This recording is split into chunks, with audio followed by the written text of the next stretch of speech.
کوئٹہ میں ملزمان کی کار پر فائرنگ، سوئی صدرن گیس کمپنی کے ڈپٹی ڈائریکٹر منیر احمد لہڑی جاں بحق ہو گئے۔ پولیس نے علاقے کو گھیرے میں لے کر تحقیقات شروع کر دی۔ پشاور میں رنگ روڈ کبوتر چوک پر فائرنگ سے ٹریفک اہلکار جاں بحق۔ اہلکار ڈیوٹی ختم کر کے گھر جا رہا تھا، پولیس کی بھاری نفری نے علاقے کو گھیرے میں لے لیا۔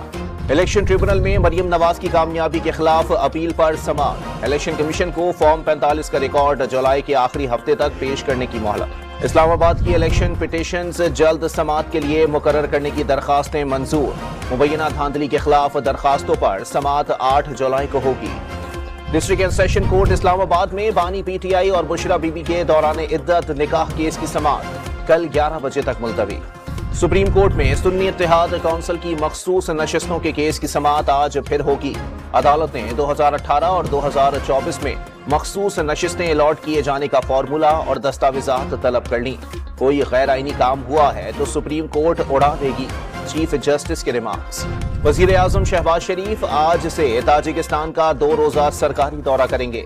دوشنبے میں صدر امام علی رحمان سمیت سیاسی قیادت سے ملاقاتیں کریں گے۔ دونوں ممالک کے درمیان معاہدوں اور مفاہمت کی یادداشتوں پر دستخط کیے جائیں گے۔ اسلام آباد اور آزاد کشمیر میں بارش سے موسم خوشگوار ہو گیا۔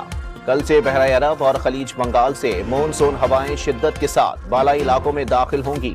آج سے 7 جولائی تک کشمیر، اسلام آباد، پنجاب، خیبر پختونخوا اور بلوچستان میں بارش کی پیشگوئی۔